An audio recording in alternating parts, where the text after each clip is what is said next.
मित्रांनो, तुमचं पुन्हा एकदा GB स्टोरी टेलर या यूट्यूब चॅनलवर स्वागत आहे. आजच्या आपल्या गोष्टीचं नाव आहे ढाळ, आभक्ष भक्षणाची उलटी. लेखक संतोष देशपांडे. पण गोष्ट सुरू करण्याआधी जर कोणी या चॅनलवर पहिल्यांदाच आलेले असाल तर त्यांनी या चॅनलला सबस्क्राईब करायला विसरू नका. चला तर मग अजिबात वेळ न घालवता गोष्टीला सुरुवात करूया.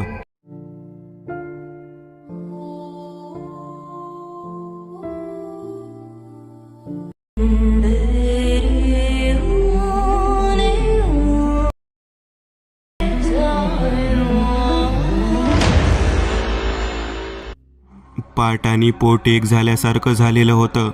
चालताना सुद्धा भिंतीचा किंवा काठीचा आधार घेऊन चालावं लागत होतं.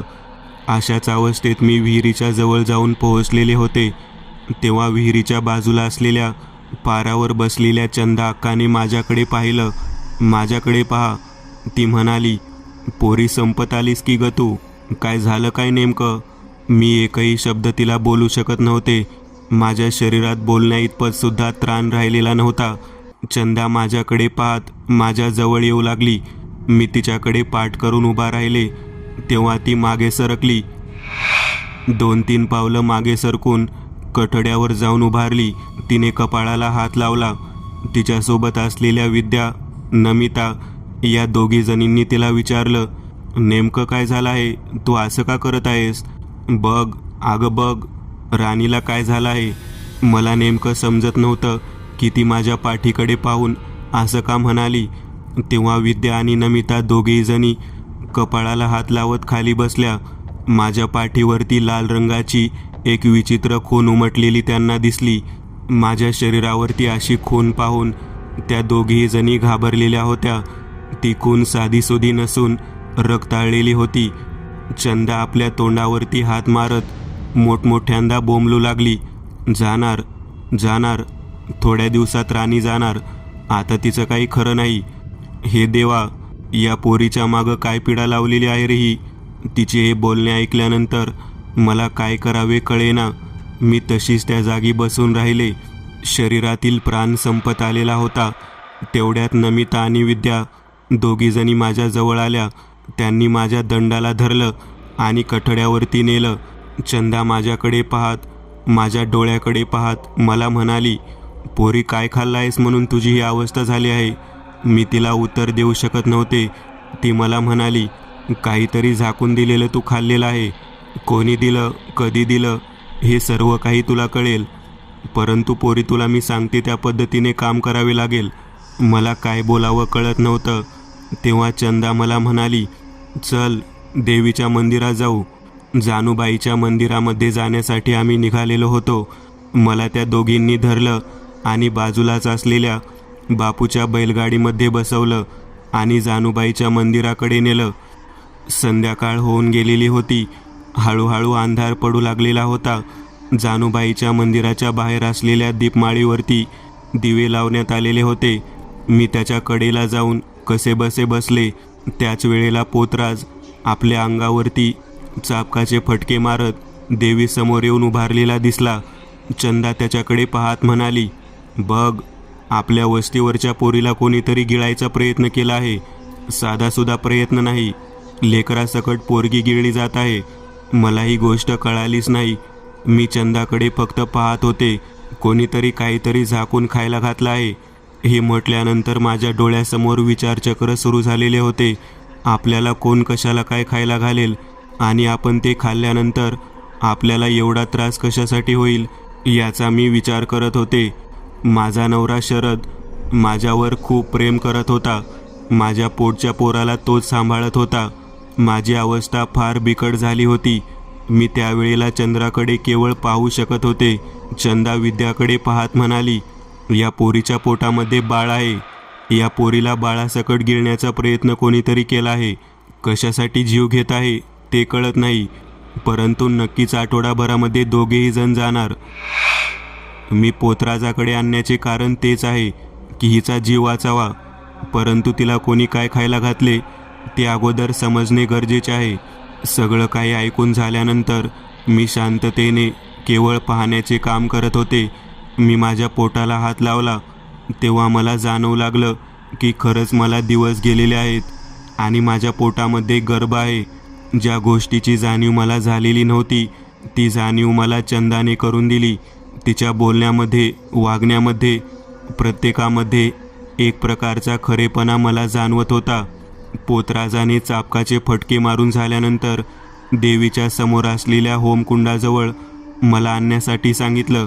मी समोर बसले आणि पोतराज ओरडू लागला, बाईने घात केला आहे, एका बाईचा.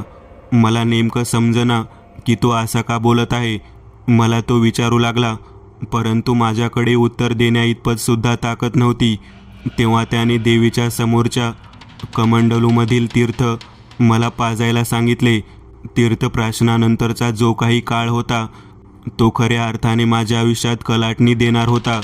त्या पोतराजाच्या हाताने मी तीर्थ पिल्यानंतर काही क्षणात चैतन्य अवस्थेत आल्याप्रमाणे सर्वांकडे पाहू लागले.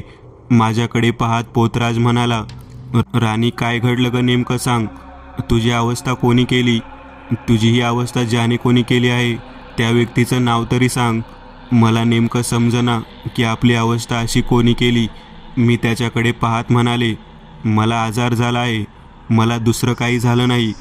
तेव्हा तो म्हणाला, पोरी, तुला आजार झालेला नाही, तुझ्यावर कोणीतरी विचित्र पद्धतीचा प्रयोग केलेला आहे. तुझ्या खाण्यामधून तुला मारण्याचा प्रयत्न होत आहे. मी विचार करू लागले, जर आपल्याला कोणाला मारायचं असेल तर व्यक्ती विष घालून मारू शकतो, मग उगाचच या पद्धतीने कशाला मारेल. तेव्हा तो पोतराज माझ्याकडे पाहत म्हणाला, रोज तीळ तीळ थोडं थोडं मरण तुझ्या वाट्याला आले आहे. त्यामुळेच तुला तुझ्या आयुष्याचा भार संपलेला लक्षात येत नाही. लोक म्हणतात, जख्ख आजारी पडून हळूहळू आजारापासून कमजोर होऊन अखेर उपचार शरीर घेत नाही, म्हणून मरणारी लोक पाहिले आहेस का तू? मी होकारार्थी मान हलवली. हा सर्व त्याचाच एक वेगळा प्रकार आहे. अचानक कधी, कुठे, काय झालं कोणालाच काही कळत नव्हतं आणि लोक म्हणतात की प्रदीर्घ आजाराने बाई गेली. तो व्यक्ती गेला. या प्रदीर्घ आजारामागचं कारण काय असतं त्याचा शोध मात्र कोणालाच लागत नाही. आज तुझं नशीब खूप चांगलं, म्हणून तू चंदाच्या नजरेला तरी पडलीस. चंदा अक्का साधीसुधी व्यक्ती नाही. तिच्या डोळ्यामध्ये एक विलक्षण नजर आहे. ती नजर तिला देवीच्या आराधनेने प्राप्त झालेली आहे. तिने तुला पाहिला आणि तुझ्या पाठीवरचं ते लाल रंगाचं रक्ताळलेलं नक्षीकाम तिला दिसलं. त्यामुळेच तिने या ठिकाणी तुला घेऊन आलेली आहे. आता लक्षात घे, तू या ठिकाणी आलीस म्हणजे तू वाचलीस. पण केवळ वाचून उपयोग नाही. ज्याने कोणी तुझ्या बाबतीत हे काही केलं आहे त्या व्यक्तीचा पत्ता लागणे गरजेचे आहे. तुला वाटतं ना की तू यातून सुखरूपरित्या बाहेर पडावीस, तर मग मला सांग की तू अशी कोणती गोष्ट खाल्ली आहे, जी गोष्ट तुला कोणी झाकून आणून दिलेली होती. जी गोष्ट तुला कोणी झाकून आणून दिलेली होती. त्या प्रश्नाचे उत्तर कसं द्यावं ते मला कळत नव्हतं. मी विचारलं की कधी कोणी मला काय आणून दिलं, मी कसं लक्षात ठेवणार. तेव्हा तो व्यक्ती म्हणाला, अमावस्येच्या दिवशी, अमावस्येच्या संध्याकाळी किंवा त्यावेळेला तुला काय खायला आणून दिलं होतं का? तुझ्या घरातील व्यक्ती व्यतिरिक्त अजून कोणी तुला काही दिलं होतं का? मी आठवण्याचा प्रयत्न करत होते, परंतु मला समजत नव्हतं की नेमकी कोणती अमावस्या आपण लक्षात ठेवावी, कारण बराच वेळ होऊन गेलेला होता. तेव्हा पोतराज माझ्याकडे पाहत म्हणाला, तुझ्या लक्षात येत नाही का? तेव्हा मी नकारार्थी मान हलवली. मी माझ्या मनाप्रमाणे आठवण्याचा प्रयत्न करत होते, परंतु मला समजत नव्हतं की मला कोणी काही आणून दिलं असेल. माझा नवरा सांगू शकेल असं मी उत्तर दिलं. तेव्हा पोतराज म्हणाला, तुझ्या नवऱ्याला या ठिकाणी यायला सांग. तेव्हा मी म्हणाले, माझा नवरा बाहेरगावी गेलेला आहे. या अवस्थेत तुझा नवरा तुला सोडून बाहेरगावी गेलाच कसा काय, असा प्रश्न पोतराजाने मला केला. मी त्या ठिकाणी तशीच बसून राहिलेले होते. पोतराजाने त्याच्या चंचेमधील भंडारा बाहेर काढला आणि माझ्या कडेने फेकला. तेव्हा विद्या, नमिता आणि चंदा माझ्याकडे पाहत मोठ्याने बोंब मारू लागल्या. त्यांना बोंबलताना पाहून मी घाबरले. मला कळना नेमकं काय झालं आहे. पोतराजसुद्धा त्याच अवस्थेत आवासून उभारलेला होता. माझ्या पाठीमागच्या बाजूला त्यांनी काहीतरी पाहिलं होतं. ते पाहिल्यामुळेच त्यांना तसं होत होतं असं मला जाणवू लागलं. मी मागे वळणार तोच पोतराज मला म्हणाला, नको फिरू मागे, अजिबात फिरू नकोस आणि मागे पाहूसुद्धा नकोस. चंदा, विद्या आणि नमिता तिघीजणी माझ्यासमोर घाबरलेल्या अवस्थेत पोतराजा पाठीमागे जाऊन उभा राहिल्या. अजिबात मागे फिरून पाहत नव्हते, परंतु मला कळत नव्हतं की त्या अशा काय बोलत आहेत. तेव्हा पोतराज माझ्याकडे पाहत म्हणाला, तुझ्या पाठीमागे जो कोण काळा पुरुष लागलेला आहे, जो काही काळ लागलेला आहे तो समोर दिसत आहे, म्हणून त्या तसं वागत आहेत. मागच्या बाजूला झाडाच्या खालच्या बाजूला बसलेला एक काळसर रंगाचा विचित्र व्यक्ती दिसत आहे, जो तुझ्या पाठीमागे कोणीतरी तू खाल्लेला अभक्ष्य भक्षणातून लावलेला आहे, हे लक्षात घे. मी त्यावेळेला त्याला म्हणाले, अभक्ष्य भक्षण म्हणजे काय, कशाला म्हणतात तसे? पोतराज म्हणाला, कोणाचं तरी मांस वगैरे खाल्लं आहेस का? तोबा तोबा म्हणत तोंडावरती हात मारत त्याला म्हणाले, मी शाकाहारी बाई आहे, आमच्या घरामध्ये सुद्धा मांसाहार चालत नाही. तेव्हा तो म्हणाला, जाणून बुजून कोणीतरी केलेलं आहे, अजिबात घाबरून जाऊ नकोस. ज्याने कोणी तुझ्यावरती हा प्रयोग केलेला आहे त्या व्यक्तीला आवर्जून या ठिकाणी मी बोलावून घेऊ शकतो, परंतु ज्याने तुला ही गोष्ट खाऊ घातली ती कधी, कुठल्या दिवशी आणि कोणामार्फत खाऊ घातली ते अगोदर शोधावे लागेल. मी विचार करू लागले, मला मांसाहार कोण कशाला खाऊ घालेल? मी तर पूर्णतः शाकाहारी व्यक्ती आहे, माझा नवरासुद्धा शाकाहारी आहे. आमच्या घरामध्ये कोण कशाला मांस, मच्छी, मटण आणून देईल? तरीसुद्धा माझ्या मनामध्ये विचार सुरू झालेले होते, कोणत्या व्यक्तीने कशा पद्धतीने आपल्याला काय खाऊ घातले आहे हे शोधण्यासाठी आपल्या नवऱ्याला आपण बोलावून घ्यायला हवं, असा माझ्या मनात विचार येऊ लागला. तेव्हा पोतराज माझ्यासमोर पाहत मला म्हणाला, तुझा नवरा शरद जेव्हा येईल तेव्हा त्याला माझ्यासमोर घेऊन ये. आता तू घरी जाण्या इतपत तरी योग्य झालेली आहेस. मी विद्याताईकडे पाहत म्हणाले, मला घराकडे सोडता का? तेव्हा विद्याताईंनी बापूच्या बैलगाडीमध्ये मला बसवलं आणि त्या ठिकाणाहून घराकडे नेऊन सोडलं. मी घरी जात असताना माझ्यासोबत आलेल्या विद्याताईंना मी निरोप दिला. काही अंतर गेल्यानंतर विद्याताई पळत पळत माझ्या घराकडे आली. मला दरवाजा उघड म्हणून ओरडू लागली. मी दार उघडलं तेव्हा ती म्हणाली, जो व्यक्ती आहे आम्ही त्या झाडाखाली बसलेला पाहिला होता, तो काळसर रंगाचा तो व्यक्ती माझ्या नजरेसमोर पुन्हा एकदा कठड्यावरती येऊन बसलेला दिसत आहे. काय आहे ते मला कळायला मार्ग नाही आहे, परंतु तो बहुतेक मला आता घरी जाऊ देणार नाही. मला इथं थांबावं लागेल असं मला वाटत आहे. मी त्यावेळेला मागच्या बाजूला उभारलेल्या अवस्थेत त्या व्यक्तीला पाहिलं तेव्हा पूर्णतः काळी छटा असलेली ती व्यक्ती तिच्या वाटेवरतीच असलेल्या त्या झाडाच्या कठड्यावरती बसलेली दिसली. मला समजत नव्हतं की ती व्यक्ती अशा पद्धतीने का पाठलाग करत असावी, परंतु एक गोष्ट मात्र कळून चुकली होती, कोणीतरी काही ना काहीतरी खाऊ घालून आणि माझ्या पोटातील लहान बाळाचा घात करायचा ठरवलेलं होतं. हे मात्र खरं होतं.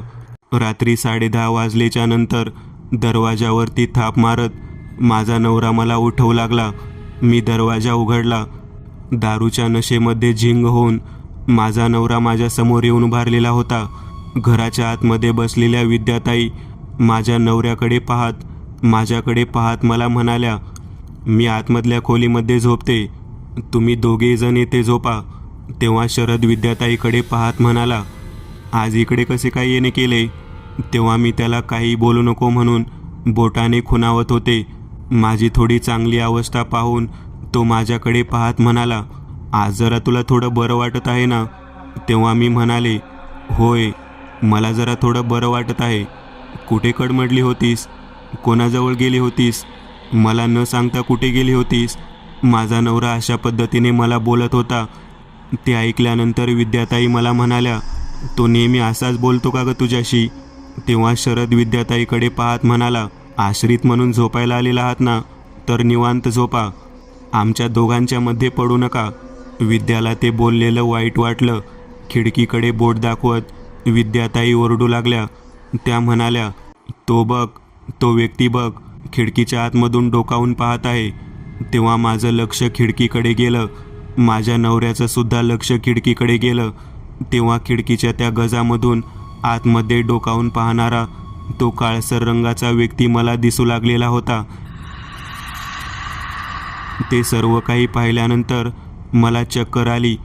त्यानंतर विद्याने मला उचलून धरले. माझा नवरा दारू पिलेल्या अवस्थेत माझ्याकडे तसाच पाहत बसलेला होता. मी त्याच्या बाबतीत हा जो काही विचित्रपणा होता तो पहिल्यांदाच पाहिलेला होता. मला वाटत नव्हतं की शरद असं काही वागू शकेल. शरद मला आधार द्यायचा सोडून तो कुशाल त्या ठिकाणी तसाच खुर्चीवरती बसून राहिला. विद्याने मला आधार दिला.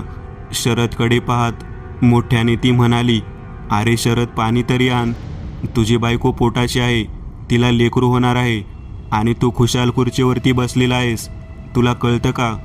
तेव्हा शरद रागाने विद्याकडे पाहत म्हणाला, "आणतो आणतो. जास्त बोलण्याची काही गरज नाही. मला माझ्या बायकोची काळजी आहे." आणि त्याने आज जाऊन पाणी आणलं. माझ्या तोंडावरती पाणी वगैरे मारल्यानंतर मी कशीबशी शुद्धीवरती आले. विद्या मला म्हणू लागली, "फार विचित्र प्रकार आहे हा. मी असा व्यक्ती कधीच पाहिला नाही.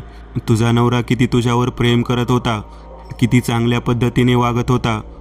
तो असा विचित्र पद्धतीने का वागत आहे? मला काही केल्या कळत नाही." शरद पाणी आणून हॉलच्या कोपऱ्यामध्ये जाऊन पसरलेला होता. मी दरवाजा बंद करायला सांगून विद्यासमवेत माझ्या खोलीमध्ये जाऊन झोपले. मध्यरात्रीनंतर विद्या माझ्या शेजारी झोपलेली नव्हती. ती बाहेर कुठेतरी गेलेली होती. हे पाहून मी चांगलेच घाबरले. मला कळत नव्हतं की विद्या गेली कुठे. हा अनुभव माझ्यासाठी फार भयानक पद्धतीचा होता. विद्या दिसायला अप्रतिम सुंदर आणि नाकाडोळ्यांनी चांगली मुलगी होती. ती माझ्यापेक्षा 2-3 वर्षांनी मोठी असेल. शरदपेक्षा सुद्धा 1-2 वर्षांनी मोठीच होती. परंतु ती त्याच्याशी अधिकाराने बोलत होती. शरदचा तिच्यावरती राग होता हे मला माहीत होतं. परंतु रात्रीतून विद्या गेली कुठे हे मात्र कळत नव्हतं. विद्या कुठे गेली या चिंतेमध्ये मी त्या ठिकाणीच तशीच झोपलेली होते. बाहेरच्या बाजूला कोणीतरी दोघेजण बोलत आहेत हा आवाज ऐकू येऊ लागलेला होता. मला भीती वाटत होती की कदाचित तो काळसर दिसणारा व्यक्ती जो भयानक पद्धतीचा प्रेतात्मा असावा तो तरी आमच्या घरात आला नाही ना. म्हणून मी विचार करत होते. मला काही केल्यास समजत नव्हतं. परंतु अचानक माझ्या घरातील लाईट गेली आणि सर्वत्र अंधार पडला. मी काही करण्याइतपत उठण्या अगोदर कोणीतरी माझ्या अंगावरती घोंगडं टाकलं आणि मला त्या ठिकाणाहून घट्ट धरून एका बैलगाडीमध्ये बसवून दूर घेऊन जाऊ लागला. हा सर्व प्रकार माझ्यासाठी फार विचित्र होता. मी ओरडत होते परंतु माझ्यामध्ये ताकद नव्हती. इतक्यात काहीतरी चित्रविचित्र घटना घडली असावी आणि बैलगाडी सुसाट पळत सुटली. मी बैलगाडीतून ज्या लोकांनी मला दाबून धरलं होतं त्यांच्या तावडीतून सुटून खाली पडले. बैलगाडी तशीच वेगात गेली आणि मला 2-4 घट्ट धरलं आणि उभा केलं. मी पाहिलं तर बापू आणि त्याचे सहकारी मला दिसले. त्या ठिकाणी चंदा अक्का आणि पोतराजसुद्धा दिसला. मी अक्काच्या गळ्याला पडून रडू लागले. अक्का माझ्याकडे पाहत म्हणाली, "पोरी, नशीब बलवत्तर म्हणून वाचलीस ग." अक्काने मला विचारायला सुरुवात केली की नेमकं काय घडलं होतं. मी जे घडलं ते सांगितलं. विद्या कुठे गेली हा प्रश्न अक्काने विचारला. तेव्हा मात्र मी उत्तर देऊ शकले नाही. इतक्यात माझ्या दंडाला बांधलेलं एक विचित्र पद्धतीचं बंधन पोतराजाच्या निदर्शनास आले. पोतराज माझ्याकडे पाहत म्हणाला, "काही वेळातच तुझ्या बाबतीत हे सर्व कोणी केलं आणि का केलं ते सगळं काही कळेल. एवढंच नाही तर ज्याने केलं आहे तो नाक घासत देवीच्या कटड्यासमोर येऊन होमासमोर येऊन स्वतःची कबुली देईल. तू काळजी करू नकोस पोरी. मी तुझ्यासाठी सगळं काही व्यवस्थित करणार आहे." आणि त्याच ठिकाणी सर्वांसोबत मी परत येण्यासाठी निघाले. मी चंदा अक्काला विचारले की मला तुम्ही कसे काय शोधून काढले. तेव्हा पोतराज म्हणाला, "पोरी, तुला माहीत आहे का तुझ्या पाठीवरती जी वाईट खून दाखवली होती त्या खुनेनुसार तू काही दिवसातच मरून जाणार आहे. हे आम्हाला माहीत होतं. परंतु त्यानंतर जेव्हा त्या खुनेचा अभ्यास केला तेव्हा आम्हाला कळून आलं की तुझा घात कोणीतरी करणार आहे. मला माहीत होतं रात्रीतूनच तुझा घातपात घडणार आहे. म्हणून आम्ही तुझ्या घरावरती पाळत ठेवून होतो आता तो घातपात कोणी केला आहे आणि कशासाठी केला आहे, त्याच्या पाठीमागचं कारण काय, हे सगळं काही शोधून काढण्यासाठी आम्हाला तुझ्यावरती नजर ठेवणं गरजेचं होतं. आज नजर ठेवून आम्ही ज्या लोकांनी तुला इथून पळून नेण्याचा प्रयत्न केला त्यांचा तो प्रयत्न तर हाणून पाडलेला आहे. आता राहिला प्रश्न की ते लोक कोण होते, तर ते तुला उद्या सकाळी एक विधी केल्यानंतर लक्षात येणार आहे. कोणता विधी केल्यानंतर मला हे समजणार आहे. तेव्हा पोतराज म्हणाला, उद्या देवीच्या मंडपामध्ये आलीस म्हणजे तुझ्या लक्षात येईल. मी चंदासोबत तिच्या घराकडे जाऊन त्या ठिकाणी झोपले. मी तिला सांगू लागले, माझा नवरा कोपऱ्यामध्ये दारू पिऊन पडला होता. अचानक रात्रीतून विद्या कुठे गेली काही कळलं नाही. तेव्हा चंदा मला म्हणाली, काही काळजी करू नको, सगळं काही व्यवस्थित होईल. दुसऱ्या दिवशी सकाळी देवीच्या मंदिरामध्ये मी गेले.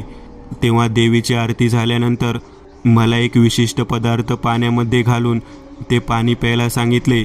मी ते पाणी पिले आणि त्यानंतर मला बाहेरच्या बाजूला होमाच्या कडेला बसवण्यात आले. त्याच वेळेला मला एका पाठोपाठ एक या पद्धतीने उलटी व्हायला सुरुवात झाली.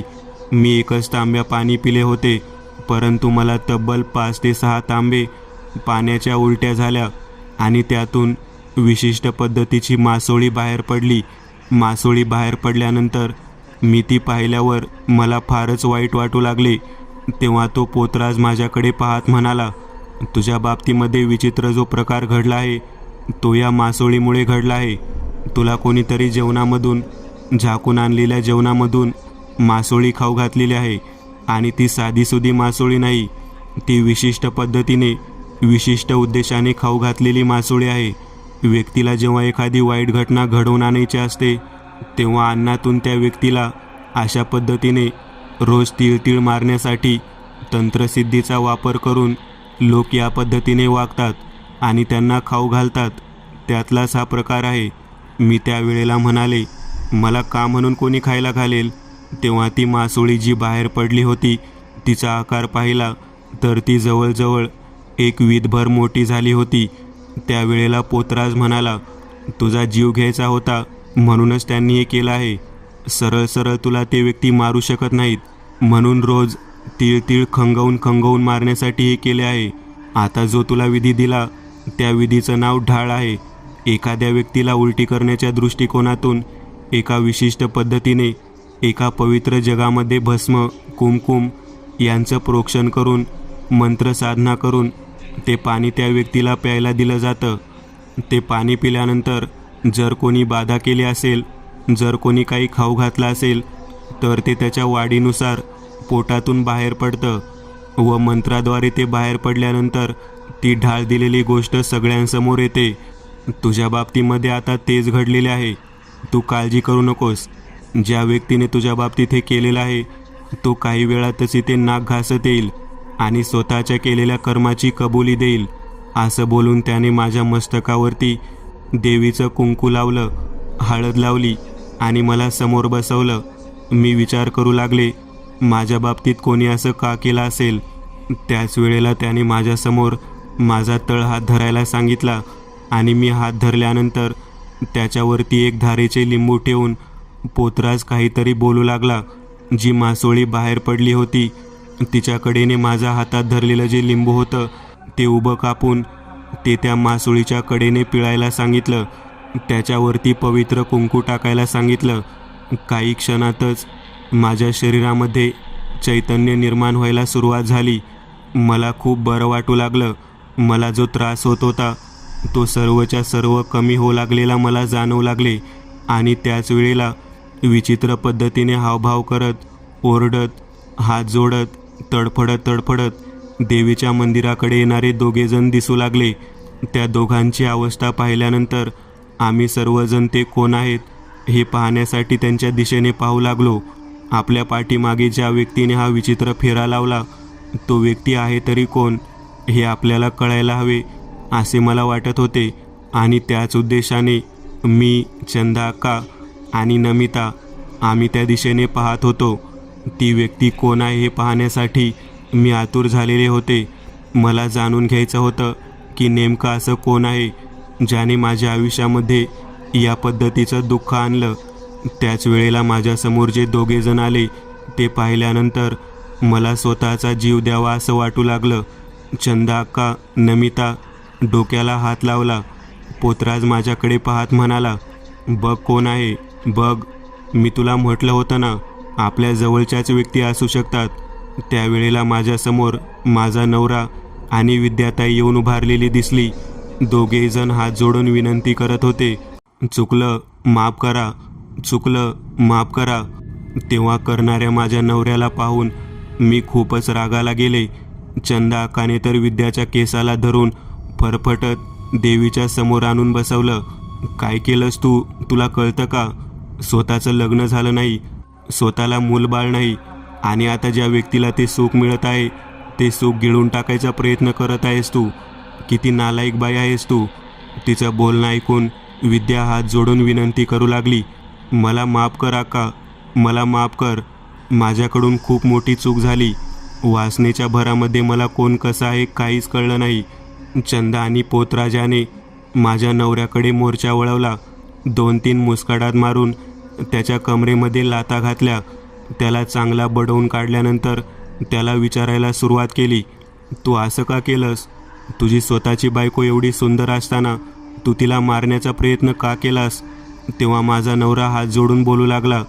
तो म्हणाला, मी नाही मारलं व नाही प्रयत्न केला, मी काहीही केलं नाही. ही बाई जी आहे ना, विद्या म्हणायची, तिने सगळं काही केलं आहे. तिने मला काहीतरी खायला घातलं आणि मला तिच्या सौंदर्याच्या जाळ्यामध्ये अडकवून टाकलं. मी कितीतरी वेळा तिला विरोध करण्याचा प्रयत्न केला, परंतु मला काय करावं कळेना. माझ्या नवऱ्याचं बोलणं ऐकल्यानंतर पोतराजाने अजून 2 मुस्काटात मारल्या आणि मुस्काटात मारल्यानंतर मला खूप वाईट वाटू लागलं. परंतु मला या गोष्टीचा राग आला होता की आपल्या पोटच्या लेकराला सुद्धा हा माणूस दयामाया दाखवत नाही. त्यावेळेला त्यांनी सांगायला सुरुवात केली. तो म्हणाला, माझी काही चूक नाही. विद्या वारंवार आमच्या घरी काही ना काहीतरी खायला घेऊन येत होती. एके दिवशी संध्याकाळच्या वेळेला तिने मला घरात राणी नसताना गोड शिरा आणून दिला. त्यामध्ये काहीतरी काळसर दाणे टाकले होते असं सांगितलं. परंतु ते खाल्ल्यानंतर मला जाणवू लागलं की ते वेगळंच काहीतरी होतं आणि त्यानंतर माझं मन तिच्या दिशेने आकर्षित होऊ लागलं. माझी बायको घरात जेव्हा नव्हती तेव्हा विद्या घरामध्ये येऊ लागली. मागच्या परसदारांमध्ये तिने माझ्यासोबत कितीतरी वेळा शारीरिक संग केला. तिचं सौंदर्य मला खूप आवडू लागलेलं होतं. तरुण तरणीताटी मुलगी मला पसंत आलेली होती. मी तिच्यामध्ये वाहून गेलो. माझ्या मनामध्ये इच्छा नसतानासुद्धा मला तिच्यासोबत जावं लागत होतं, कारण ती माझ्याकडे जेव्हा पाहत होती आणि बोलत होती तेव्हा मी आपोआप तिच्याकडे आकर्षित होत होतो. त्याच वेळेला माझा नवरा खरं बोलतो का खोटं बोलतो हे पाहण्यासाठी पोतराजाने त्याच्या हातावरती देवीच्या होमातला निखारा धरायला सांगितला. तेव्हा तो तयार झाला. तो म्हणाला, मी देवीच्या होमातला निखारा धरून खरं बोलू इच्छितो, मी नाही खोटं बोलत. तेव्हा मात्र त्याचं बोलणं सर्वांना पटलं. तो म्हणाला, मी कोणत्या रीतीने तयार होईल माझ्या पोटच्या मुलाला मारायला? माझ्या बायकोच्या पोटामध्ये माझं मूल वाढत आहे. ही गोष्ट जेव्हा तिला कळाली तेव्हा तिने माझ्या बायकोला आणि माझ्या मुलाला वाटेतून बाजूला करण्यासाठी त्या दोघांना काहीतरी खाऊ घालण्याच्या उद्देशाने माझ्या बायकोला अमावास्येच्या रात्री माझ्याकडून पार्सल भाजी मागवली आहे असं सांगून माझ्याकडेच ती भाजी दिली आणि मीच माझ्या बायकोला ते खाऊ घातलं. मी केवळ तिच्या इशाऱ्यावरती नाचत होतो. माझ्या नवऱ्याचं बोलणं ऐकल्यानंतर मी सर्वांपुढे हात जोडून विनंती केली, नका, त्यांना मारू नका. त्यांची यात काही चूक नाही. माझ्या नवऱ्याचं माझ्यावर खूप प्रेम आहे. काल रात्री जेव्हा तो माझ्याकडे आला तेव्हा त्याचा विचित्र चेहरा, त्याचं बोलणं ऐकून मला आश्चर्य झालं. परंतु विद्या जेव्हा माझ्या घरात झोपायला आली तेव्हा मात्र तो शांत झालेला होता. तिला फक्त एकदा तो वाकडं बोलला. विद्याच्या थोबाडामध्ये चंदा आणि नमिता या दोघींनी चांगलंच मारायला सुरुवात केली. विद्या रडू लागली. ती म्हणाली, मला आयुष्यामध्ये मला कधीच कोणाचं सुख मिळालं नाही. मी जेव्हा राणीच्या नवऱ्याकडे पाहत होते तेव्हा मला वाटत होतं की आपला नवरासुद्धा असा असावा, सर्वांवरती प्रेम करणारा असावा. तो राणीची जेवढी काळजी घेत होता तेवढी काळजी माझीसुद्धा कोणीतरी घ्यावी म्हणून मला वाटत होतं. एक वेळ अशी आली की मला वाटू लागलं की आपण त्याच्यासोबत राहावं आणि त्यातूनच माझ्याकडून वाईट कृत्य घडलं. मी मोहबनीच्या रानामध्ये गेल्यानंतर त्या ठिकाणी एका अघोरी व्यक्तीला पाहिलेलं होतं. माझ्या मनात एवढी तीव्र इच्छा झाली होती की मी त्याला माझं शरीर द्यायला तयार झाले आणि त्याच्याकडून आबक्ष बांधी करायचा प्रकार शिकले. त्या व्यक्तीने मला एकदा उपभोगले आणि 2-3 मंत्र त्याने मला शिकवले. त्या मंत्राच्या साधनेनेच मी जी वस्तू आहे, जो खायला घालायचा पदार्थ आहे, त्याला समोर ठेवून त्याच्यावरती ज्या व्यक्तीला खाऊ घालायचे त्याचं नाव उच्चारण करून नंतर म्हणत होते. सर्वात पहिल्यांदा मी राणीच्या नवऱ्याला माझ्या मोहपाशात अडकवलं. त्यानंतर मी राणीला अडकवलं. राणी जेव्हा हळूहळू आशक्त होऊन खंगून जाऊ लागली तेव्हा मला विश्वास पटला की राणी आता मरणार आणि राणीच्या मृत्यूनंतर आपल्याला याच्यासोबत कायमस्वरूपी राहायला मिळणार. परंतु माझ्याकडून एक चूक झाली. मी राणी लवकर मरावं म्हणून एक विचित्र फुलीची गोष्ट केली आणि ती गोष्ट तिच्या पाठीवरती स्पष्ट चिन्हांकित होऊन दिसू लागली आणि इथेच माझी चूक झाली. ही गोष्ट पाहिल्यानंतर अक्कांनी ओळखलं. चंदा अक्का देवीची पुजारी आहे. तिच्या हातात परडी आहे. तिने लगेचच ओळखलं की राणीचा मृत्यू जवळ आला आहे. मी चंदापासून राणीला दूर ठेवण्याचा प्रयत्न करत होते, परंतु ते शक्य नव्हतं. शेवटी मी रात्रीतून राणीच्या नवऱ्यासोबत राहून राणीला संपवायचं ठरवलं. मी स्वतः बैलगाडी आणून त्या बैलगाडीत राणीला तिच्या नवऱ्याकरवी गाडीमध्ये बसवून तेथून टेकडीकडे न्यायचं ठरवलं. तेथेच तिचा जीव घ्यायचा मी असं ठरवलं होतं, परंतु राणी सुटली. माझ्या पाठीमागे लागलेल्या लोकांमुळे मला तिला तसेच टाकून पळून जावं लागलं. मी आणि राणीचा नवरा दोघेजण लपून बसलो होतो, परंतु अचानक काही वेळापूर्वी आमच्या नरड्याला कोणीतरी लोखंडी चिमटा घट्ट धरून दाबत आहे असं जाणवू लागलं. मी केलेल्या पापकर्माची शिक्षा मला दिसून येऊ लागली. मला माफ करा, मी पुन्हा असं कधी करणार नाही. मला माफ करा. विद्याचं हे बोलणं ऐकल्यानंतर मला तिची दया आली. चंदा अक्का तिच्याकडे पाहत म्हणाली, अगं, दुसऱ्या मैत्रिणीचे सुख पाहून आपल्या मनामध्ये आनंद व्हायला पाहिजे, तर तुझ्या मनामध्ये द्वेष उत्पन्न होऊन तू स्वतःच तिचं आयुष्य बर्बाद करण्याचा प्रयत्न केला. आता तुला जो काही त्रास झालेला आहे तो पुढच्या अमावस्येपर्यंत तरी थांबणार नाही. भोग आपल्या कर्माचे फळं, असं अक्का म्हणाली. आणि काही क्षणात विद्या आणि माझ्या नवऱ्याला अर्धांगवायूचा झटका यावा त्या पद्धतीने पक्षघात झाला. दोघेही व्यवस्थित चालू शकत नव्हते आणि बोलूसुद्धा शकत नव्हते. शेवटी केलेल्या कृत्याचं फळ त्यांना मिळालेलं होतं. मित्रांनो, आज पुरतं एवढंच. तुम्हाला जर काही गोष्ट आवडली असेल तर नक्की लाईक करा. तुमच्यापैकी बरेचसे जण व्हिडिओ लाईक न करताच पळून जातात, पण हा जर व्हिडिओ तुम्ही लाईक केला तर मला जरा बरं वाटेल आणि असेच भारी भारी व्हिडिओ बनवायची माझ्यात एनर्जी येईल. त्यामुळे नक्की लाईक करा. आणि अजूनही कोणी या चॅनलला सबस्क्राईब केलेलं नसाल तर लगेच सबस्क्राईब करून टाका. आणि बाजूची घंटी ती मात्र दाबायला विसरू नका. देवाची घंटी आहे ती. चला तर मग पुन्हा भेटूया अशीच एक आगळी वेगळी गोष्ट घेऊन पुढच्या